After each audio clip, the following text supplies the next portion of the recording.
I listen to what my camera light meter says? Yes. Do I always agree with its suggestions? Quite often not. I don't shoot in auto mode. I mostly use manual focusing and I don't always agree with the camera's light meter. Light meters make mistakes and might have a different taste than you do. Hello, my name is Dirk Ercken. I'm a professional photographer with a main focus on nature, macro and light painting photography. And today I'm going to talk about finding the best light exposure. Let's first have a quick look at how the camera measures light. How does the camera measure light and how it determines the exposure needed? Every camera offers a choice between different measuring modes. So you might be wondering, what mode will be best to use?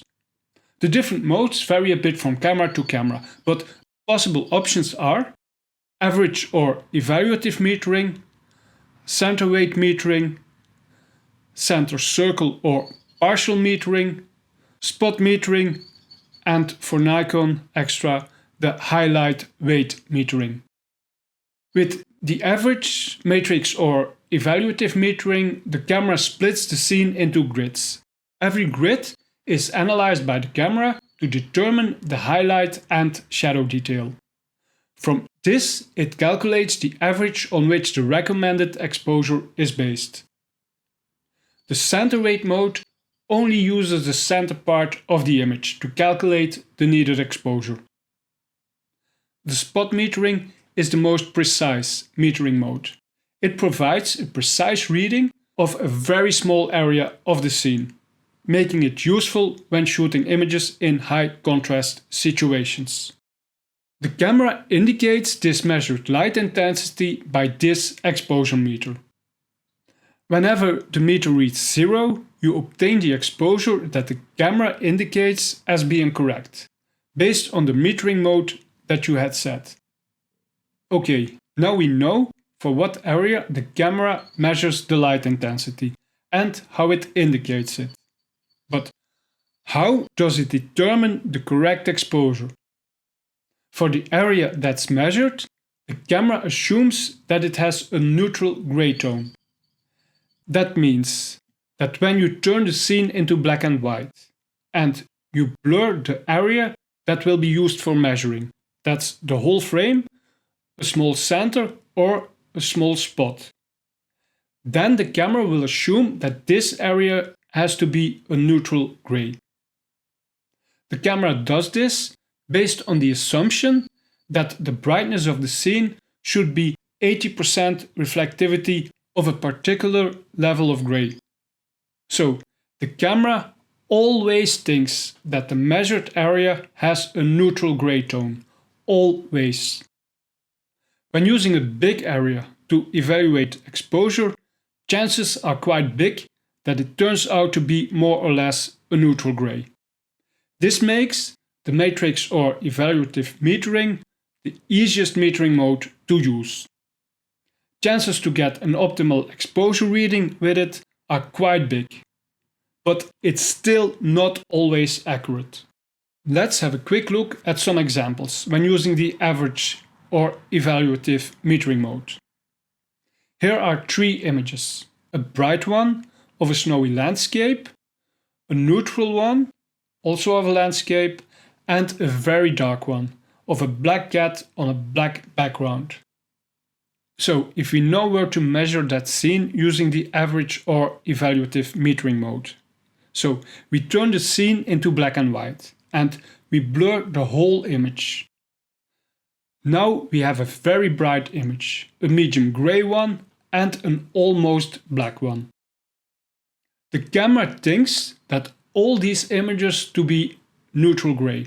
So we change all these images to a neutral gray, just as the camera thinks. The blurred ones and the original ones, we change the same amount. Now look what happens. The snow now becomes gray and the cat also becomes gray, while the middle scene doesn't change at all.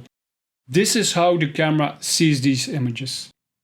And If you were to shoot these images in a neutral way, as the camera sees them, then this is what you'll get. Only the middle one has a good exposure. The other two are over or underexposed. Now, for all these three images, the meter sits on 0, but only the center one has an acceptable exposure. This means that we'll have to compensate the snow and the cat's exposure. And here it's a bit counterintuitive.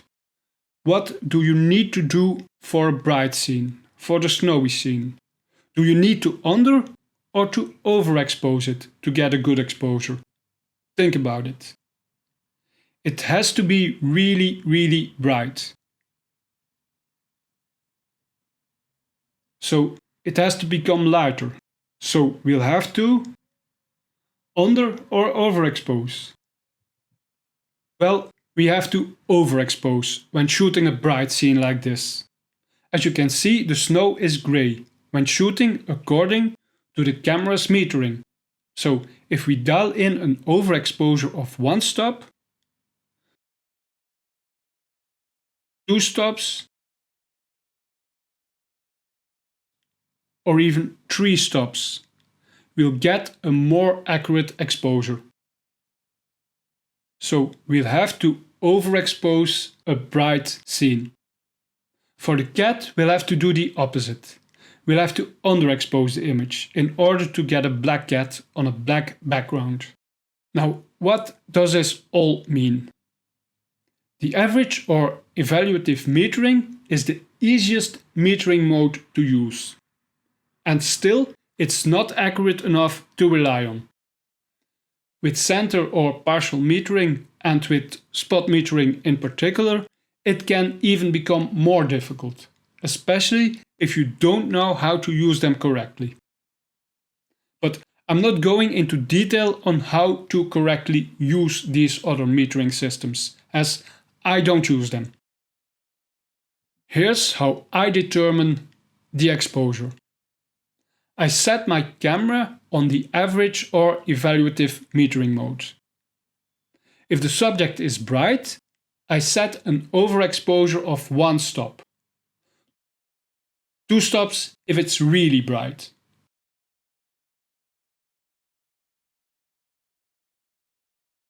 And for a dark subject, I set an underexposure of 1 stop.